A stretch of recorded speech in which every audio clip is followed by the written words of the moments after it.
Ayan, for today's video mga idol ay nandito tayo sa bayan para magpakain ulit sa ating mga mahal na stray animals. So ayan na yung mga pusa, papakainin na natin mga lodi.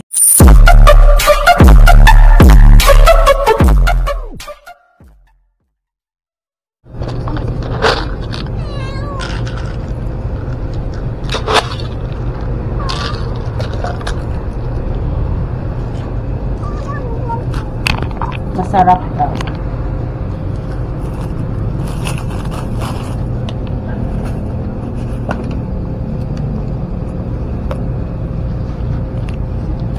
Tubig, yun ang kailangan.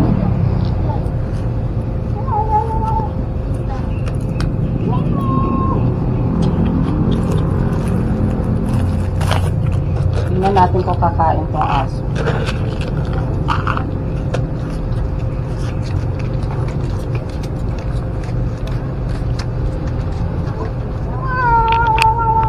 Oo, nandito si Toyo kasama namin. Miss ka, Toyo.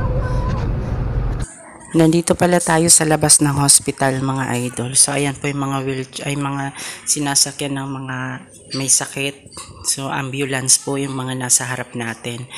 So ayan yung mga ginagamit kapag may mga emergency. So ayan, hindi naman tayo natatakot kasi ambulance lang naman yan. Charing, wag lang yung kabaong yung makikita ko sa harap kasi tatakbo talaga tayo.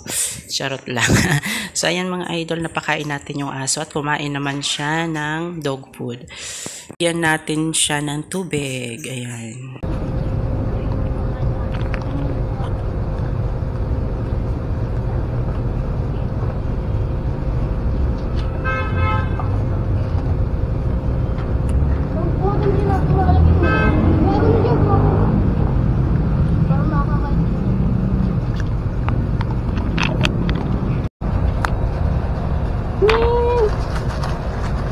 So may pusa dito sa ilalim ng halamanan.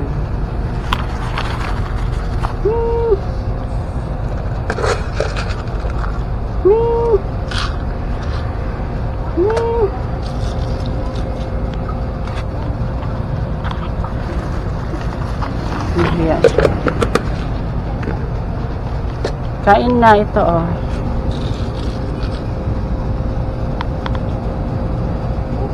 Nahiya siya, guys. So yan nga mga idol, dito sa gilid ay may nakita akong pusa katabi ng may nagtitinda dito sa gilid ng kalsada. So halatang gutom na gutom itong pusa. So ayan, at bibigyan natin siya ng pagkain. So sobrang nakakaawa po ang mga stray animals dito sa kalsada. Sila po yung mga inabandona ng kanilang mga amo. So sana naman mahalin natin yung mga alaga nating mga pusa at aso.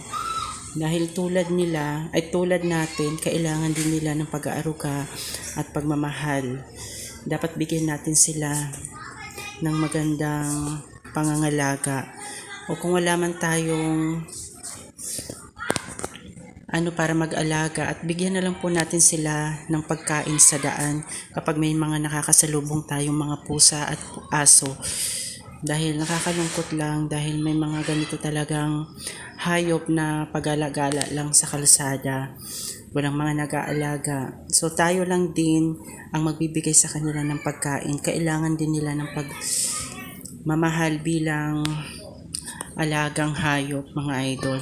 So tulad natin, kailangan din nila kumain. So bigyan na lang po natin sila ng mga pagkain kapag mayroon man tayong dala. So ayan mga idol, hanggang dito na lang.